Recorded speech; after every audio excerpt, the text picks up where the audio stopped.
भारत खेल की दुनिया में अपनी जगह बना रहा है।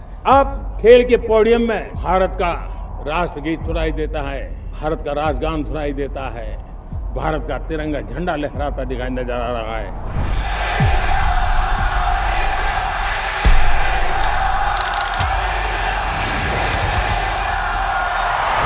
माननीय प्रधानमंत्री श्री नरेंद्र मोदी जी के दूरदर्शी नेतृत्व में आज देश का युवा सिर्फ खिलाड़ी नहीं बल्कि भारत की नई ऊर्जा है, जिनके मैदान में उतरते ही सिर्फ खेल नहीं होता बल्कि रगों में दौड़ता है जुनून, चमकती है फिटनेस और आकार लेता है भारत का उज्जवल भविष्य। जब मैं विकसित भारत की बात कर रहा हूं, देश को तेज गति से आगे बढ़ाने की बात कर रहा हूं, उसका सबसे बड़ा लाभार्थी कौन है?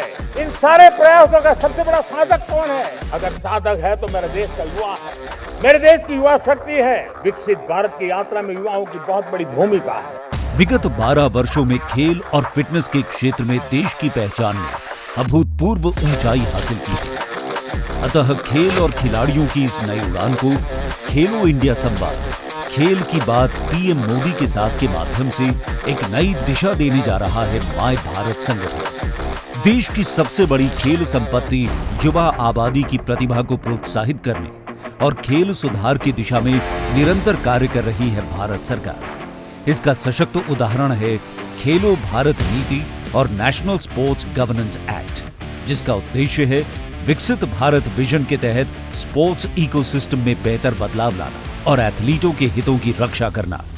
इस नई खेलो इंडिया स्कीम और assistance to national sports federation scheme में 36,000 करोड़ रुपए का बजट स्वीकृत किया गया है, जो खेल विकास के लिए अब तक का सबसे बड़ा बजट है।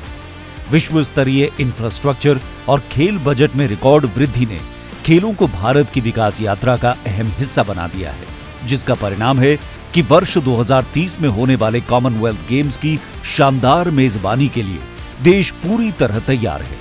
हमने तय किया है कि 2036 में जो ओलंपिक होगा, जिन विधाओं में आज भारत खेलता नहीं, भारत उस पर बल देगा और इसके लिए हम टैलेंट हंट का एक अभियान भी चलाना चाहते हैं और फिर उनको स्पेशल ट्रेनिंग दे करके देश के लिए खेलने वाले अच्छे खिलाड़ी बनाए जाएंगे। वर्ष 2013-14 की तुलना में आज भारत का खेल बजट 270% बढ़कर 4,500 करोड़ रुपए हो चुका है।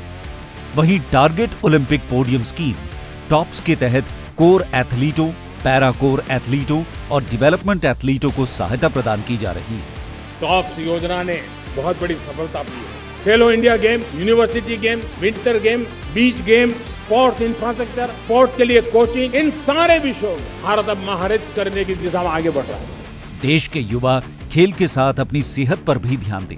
इसके लिए fit India Sunday on cycle अभियान ने कश्मीर से लेकर कन्याकुमारी एवं गुजरात से लेकर नॉर्थ ईस्ट तक युवाओं को फिटनेस के प्रति जागरूक किया है, जिसके अंतर्गत देश के 18,000 से अधिक जगहों पर हर सप्ताह 50 लाख से ज्यादा लोग हिस्सा लेते हैं। वहीं माय भारत संगठन के नशा मुक्त युवा फॉर विकसित भारत अभियान से जुड़कर युवा नशे के खिलाफ एकजुट हो रहे हैं। नशा मुक्त भारत हम सबका सामूहिक दायित्व होना चाहिए। माय भारत के वॉलंटियर्स ने, देश के एनजीओ ने, देश के सामाजिक सांस्कृतिक संगठनों ने, देश के आध्यात्मिक पुरुषों ने मिलकर के नशा मुक्त भारत का 100 सप्ताह का एक कार्यक्रम तय किया। मैं हर परिवार को कहना चाहता हूँ, इस अभियान का हिस्सा बने।